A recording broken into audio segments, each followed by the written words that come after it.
जानिए, चीन ने दिया भारत को अल्टीमेटम, कहा जल्द दोहराएंगे 1962 का वाकया, सीमा पर फिर हाई अलर्ट जारी। दोस्तों, आज आपके लिए बहुत बड़ी बात निकल कर आई है, एक बहुत बड़ी खबर निकल कर आई है। इस वीडियो को उसके लिए देखते रहिए। साथ ही भारतीय सरकार ने जारी की एक नई सूची, मोबाइल से डिलीट कर दें पबजी और फेसबुक समेत ये 89 ऐप, देख लें पूरी लिस्ट। इस काम की खबर को भी जरूर देखिएगा दोस्तों। इसके अलावा लद्दाख छोड़ अब भूटान के एक क्षेत्र पर चीन ने ठोक दिया है दावा, कह दिया 1947 से पहले हमारा था। इस खबर को जरूर देख लें दोस्तों। वहीं स्कूल जाने वाले बच्चों पर सरकार हुई मेहरबान, ऑनलाइन पढ़ने के लिए सबको देगी मोबाइल। ये खबर काम की है, जरूर देखिएगा दोस्तों।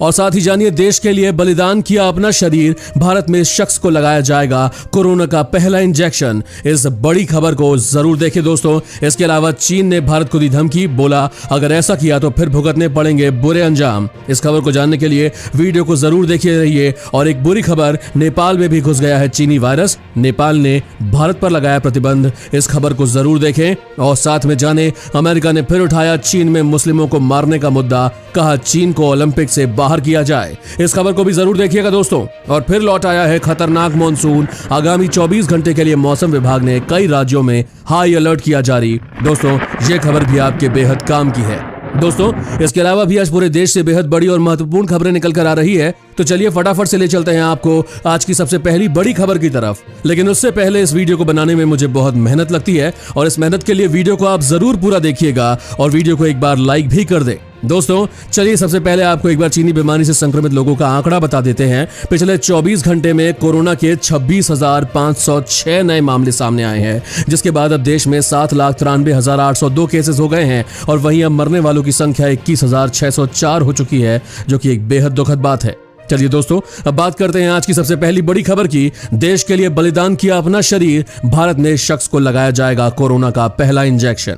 दोस्तों, चीनी बीमारी के इलाज के लिए पहला देसी इंजेक्शन कोवैक्सीन 15 अगस्त को लॉन्च हो सकता है, लेकिन अभी इस टीके का ह्यूमन ट्रायल यानी कि मानव परीक्षण होना बाकी है। इसे तीसरा चरण कहा जाता है। इसमें सफलता मिलने के बाद कंपनी दवा तैयार कर सकती है। मीडिया की रिपोर्ट के अनुसार देश के इस पहले टीके के ह्यूमन ट्रायल के लिए चिरंजीत धीवर नामक एक व्यक्ति ने खुद का नाम लिखवाया है। चिरंजीत पेशे से एक स्कूल टीचर हैं। उन्हें परीक्षण के लिए ICMR के भुवनेश्वर केंद्र जाना होगा। अब जानिए खुद पर ट्रायल के लिए कैसे तैयार हुए चिरंजीत। चिरंजीत ने कहा कि यह खतरनाक बीमारी पूरे देश में फैल रही है और मुझे अब इसे खत्म करने में योगदान करने का मौका मिला है। परिजनों के मना करने के बावजूद उन्होंने यह फैसला लिया।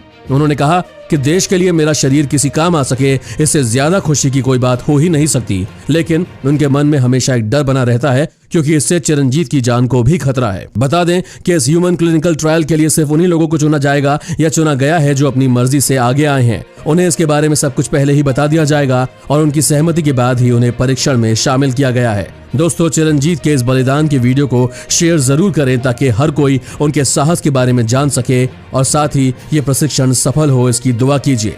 अब जानिए, चीन ने भारत को दी धमकी, बोला अगर ऐसा किया तो भुगतने पड़ेंगे बुरे अंजाम। वास्तविक नियंत्रण रेखा यानी LAC के साथ गलवान घाटी और लद्दाख में स्थित और अन्य क्षेत्रों से चीनी सैनिकों की वापसी हो रही है और स्थिति में भी सुधार हो रहा है। लेकिन चीन की सरकारी मीडिया इस पर लगातार आक्रामक रुख अपना रही है और लगातार भारतीय सेना को ये चेतावनी दे रही है कि समझौता न तोड़ें और LAC से दूर रहें। चीन के सरकारी अखबार ने उकसाते हुए लिखा है कि भारतीय सेना को गलवान में हुए समझौते का सम्मान करना चाहिए, वरना इससे घातक परिणाम उन्हें भुगतने पड़ सकते हैं। दोस्तों, चीनी पक्ष ने आगे लिखा कि चीनी सैनिकों ने अपनी जमीन की सुरक्षा की और लद्दाख के साथ गलवान घाटी और अन्य क्षेत्रों से इंडियन आर्मी को पीछे हटने के लिए मजबूर किया, जिससे अब स्थिति स्थिर और बेहतर है। चीन के अनुसार उनके बदौलत दोनों पक्ष में सभी गतिरोध वाले क्षेत्रों से सैनिकों को तेजी से हटाने पर सहमत हुए हैं। चीन के विदेश मंत्रालय के प्रवक्ता झाओ लिजियान ने कहा कि चीनी सेना ने पूर्वी लद्दाख से सभी अस्थायी टेंटों को हटा दिया है और सभी सैनिकों को हटाने का काम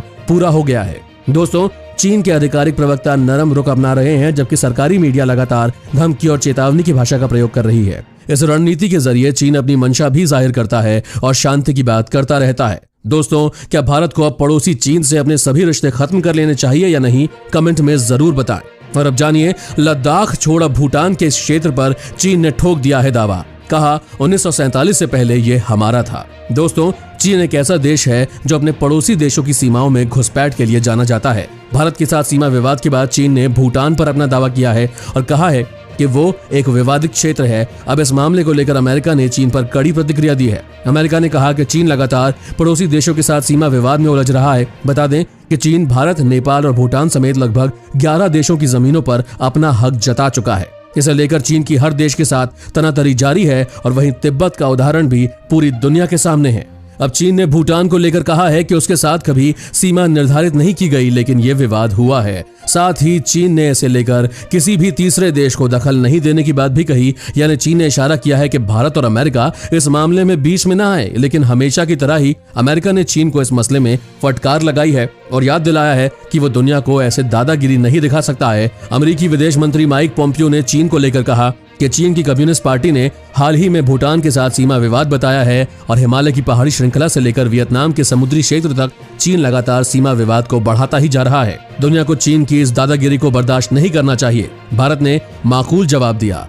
अमेरिकी विदेश मंत्री ने टिकटॉक को बैन करने को लेकर कहा कि अभी इस तरह का काम किया जा रहा है और देखा जा रहा है कि ये हमारी और नागरिकों के डेटा की सुरक्षा के लिए कितना जरूरी है। इसके अलावा पोम्पियो ने भारत का भी जिक्र किया और उन्होंने कहा कि मैंने भारतीय विदेश मंत्री एस जयशंकर से कई बार चीन को लेकर बात की। चीन ने काफी उग्र तरीके से भारत के खिलाफ एक्शन लिया, लेकिन भारत ने उसका बेहतर जवाब दिया। भूटान को लेकर पोम्पियो ने कहा कि हम भूटान के लोगों की मदद करने के लिए तैयार हैं। दुनिया को इसका जवाब देने के लिए एक साथ आना चाहिए। दोस्तों, क्या भारत को भी भूटान की मदद करनी चाहिए या भूटान को उसके हाल पर ही छोड़ देना चाहिए? कमेंट में जरूर बताएं।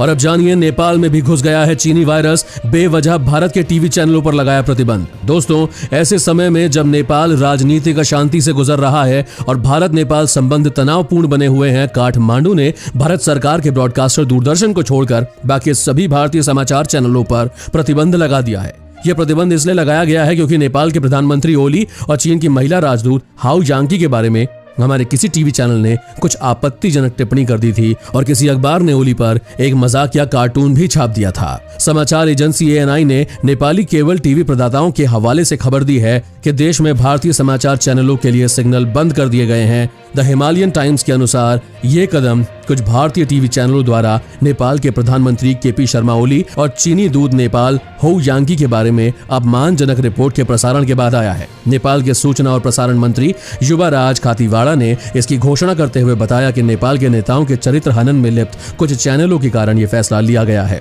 नेपाल के प्रधानमंत्री केपी शर्मा ओली अपनी पार्टी एनसीपी में अकेले पड़ गए हैं, लेकिन इस्तीफा देने को तैयार नहीं है। वहीं उनके मुख्य विरोधी प्रचंड ओली के इस्तीफे से कम पर मानने को तैयार नहीं है। दोस्तों, क्या भारत को भी नेपाल के खिलाफ एक सख्त कदम उठाना चाहिए या अभी नेपाल को एक और मौका देना चाहिए? कमेंट में जरूर बताएं। अब जानिए, अमेरिका ने उठाया चीन में मुस्लिमों के नरसंहार का मुद्दा। कहा 2022 चीन को ना दी जाए ओलंपिक की मेजबानी।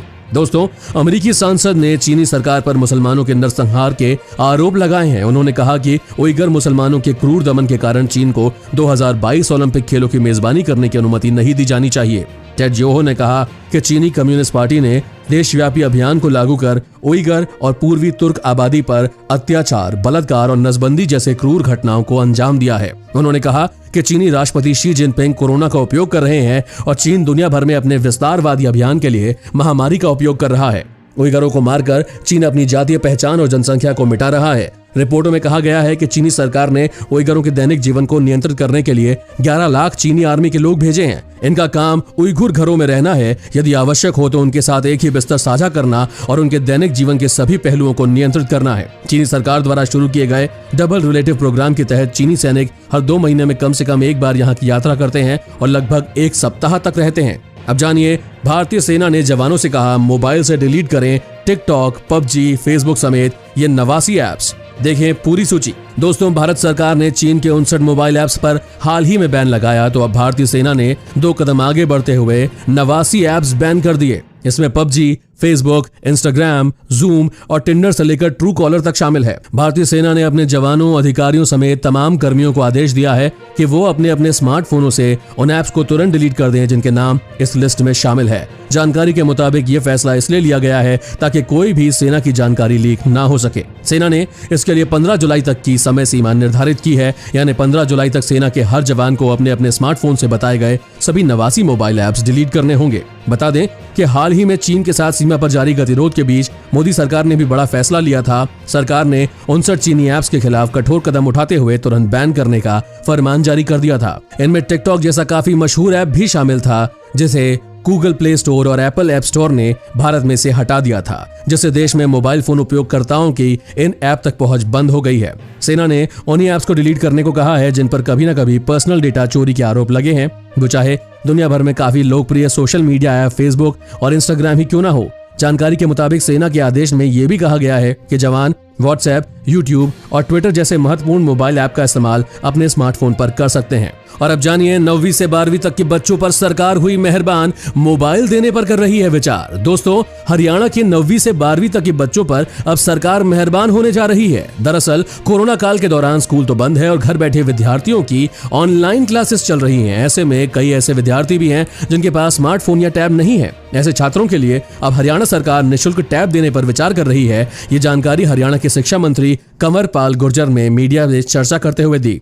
शिक्षा मंत्री ने बताया कि अगर स्थिति सामान्य हो जाती है तो अगस्त सितंबर में स्कूल खोले जाएंगे, जिसमें सर्दी की छुट्टियां समाप्त कर दी जाएंगी। ऐसे में राज्य में हर स्टूडेंट के पास मोबाइल होना जरूरी है ताकि वो ऑनलाइन पढ़ सके और शिक्षा से वंचित ना हो। दोस्तों, आपको हरियाणा सरकार का ये फैसला कैसा लगा, कमेंट में जरूर बताइएगा। और अब जानिए, फिर लौट आया है खतरनाक मॉनसून। आगामी 24 घंटे के लिए मौसम विभाग ने इन राज्यों को हाई अलर्ट किया जारी। एक तरफ हिमाचल और अरुणाचल प्रदेश और असम जैसे इलाकों में मूसलाधार बारिश से बाढ़ जैसे हालात हो रहे हैं, वहीं दिल्ली उमस से बेहाल हो रही है और लोग बारिश को तरस रहे हैं। आइए बताते हैं आपके राज्यों में मौसम के हाल। दिल्ली में उमस से लोग हैं बेहाल। जी हाँ दोस्तों, दिल्ली में दिन में उमस भरा मौसम रहने और बारिश न होने से दिल्ली वासी बेहाल रहे हैं। हालांकि आसमान में आंशिक रूप से बादल छाए रहे। मौसम विभाग ने शनिवार को बारिश होने की भविष्यवाणी की है। वहाँ हिमाचल में जोरदार बारिश। हिमाचल प्रदेश में मौसम विभाग ने 12 जुलाई तक भारी बारिश की चेतावनी जारी की है, जबकि मैदानी और निचली पहाड़ी इलाकों में कई स्थानों पर भारी बारिश,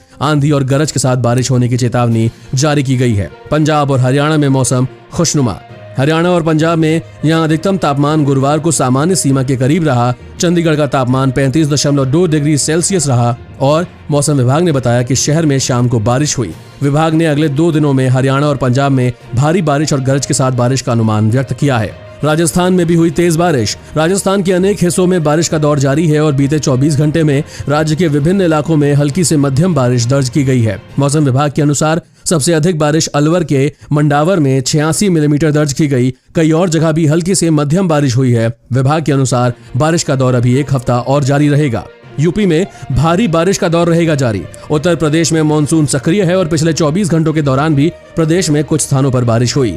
आंचलिक मौसम केंद्र के रिपोर्ट के अनुसार पिछले 24 घंटों के दौरान प्रदेश के कुछ हिस्सों में बारिश हुई, कहीं कहीं भारी बारिश भी हुई। कानपुर, हाथरस और उरी में 6-6 सेंटीमीटर बारिश दर्ज की गई और अगले 24 घंटों के दौरान राज्य में ज्यादातर स्थानों पर बारिश होने का पूर्वानुमान व्यक्त किया गया है। वहीं असम में बाढ़ की स्थिति है बरकरार। जी हां दोस्तों, असम में गुरुवार को बाढ़ की स्थिति मामूली रूप से बिगड़ गई है, जिससे 11,600 और लोग प्रभावित हुए। हालांकि बाढ़ की चपेट में आए जिलों की संख्या 12 ही रही। असम राज्य आपदा प्रबंधन प्राधिकरण ने कहा है कि गुरुवार को बाढ़ से प्रभावित लोगों की संख्या बढ़कर 1,82,583 हो गई, जो बुधवार को 1,70,956 थी। राज्य भर में अब तक बाढ़ और भूस्खलन के कारण 64 लोगों की मौत हो चुकी है। दोस्तों, आप अपने राज्य का नाम कमेंट में जरूर लिखें ताकि हम आपको आपके राज्य से जुड़ी हर जानकारी बता सकें। दोस्तों, आज की खबरों में बस इतना ही। अगर आपको भी ये खबरें अपने मोबाइल पर हर दिन चाहिए तो चैनल को नीचे दिए गए लाल बटन को दबाकर सब्सक्राइब कर दें और साथ ही साइड में दिए घंटी के बटन को दबाकर